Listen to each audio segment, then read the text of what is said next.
Cette semaine, les yeux du monde sont restés fixés sur l'Afghanistan, la catastrophe humanitaire qui s'y déroule malheureusement.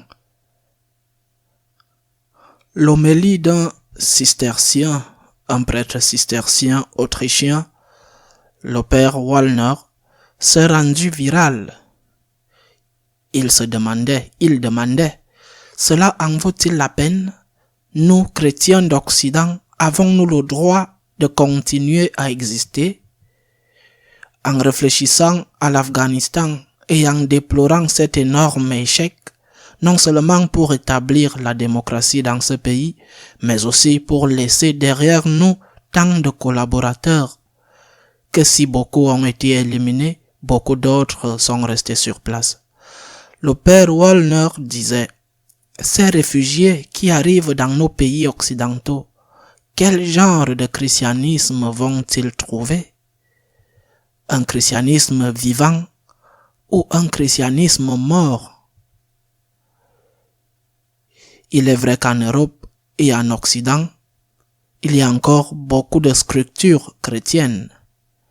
Mais même ces structures ne sont pas en mesure de cacher une ruine croissante.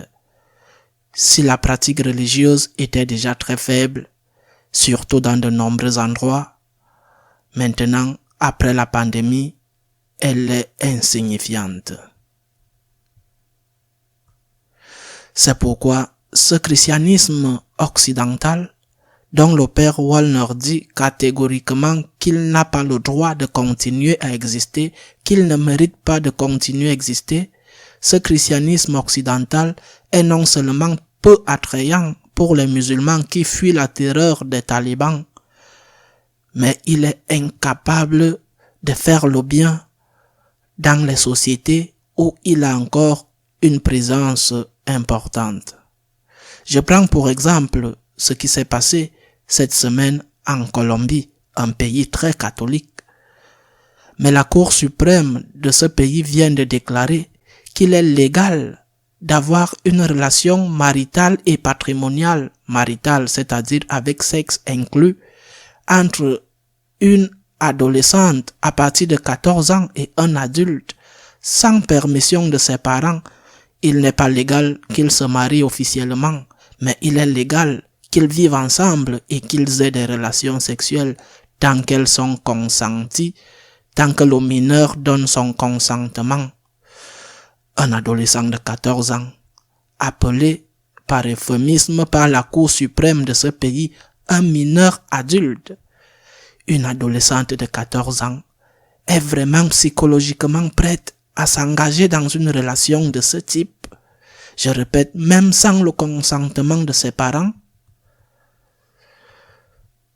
Cela peut aussi permettre, au moins dans certains cas, le développement de la pédophilie et même d'un certain type de prostitution, au moins dans certains cas, parce que, en échange d'argent, ce mineur, 14 ans, à partir de là, peut être convaincu de signer un consentement qui, bien sûr, comme il n'y a pas de lien juridique puisqu'il s'agit d'une union de fait, peut être défait quand l'adulte s'enlace.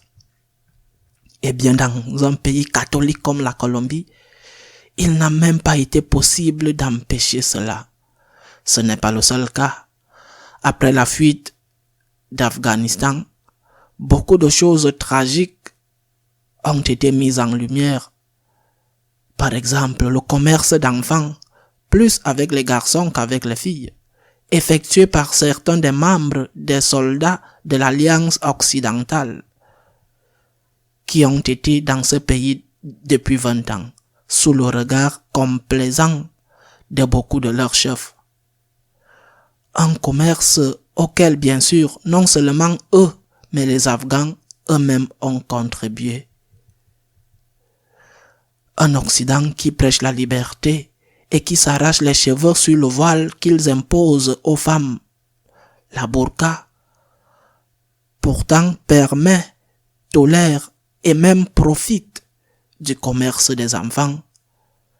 Ce sont des données publiées par le New York Times et ABC, des données des Nations Unies elles-mêmes.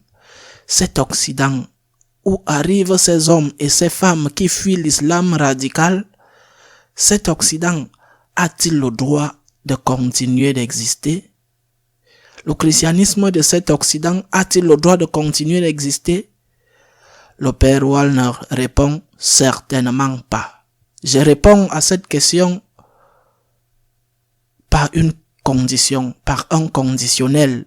Oui, le christianisme en Occident a le droit de continuer à exister à condition qu'il soit fidèle à Jésus-Christ.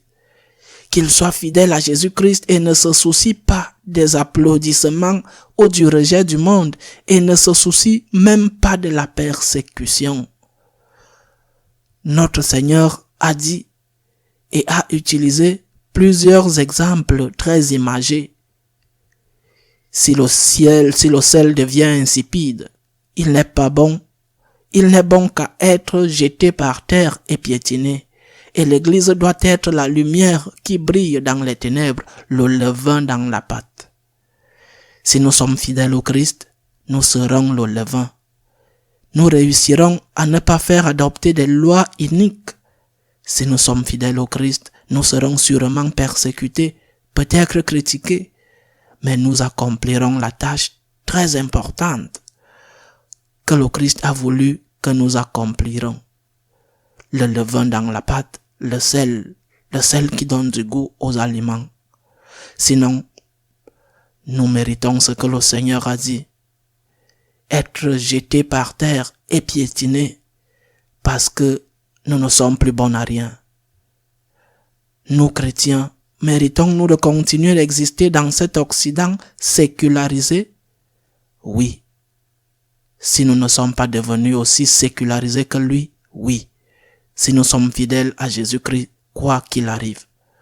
À la semaine prochaine, si Dieu le veut, et prions pour ceux qui sont restés en Afghanistan. Et prions pour ceux qui sont venus afin qu'ils puissent rencontrer Jésus-Christ.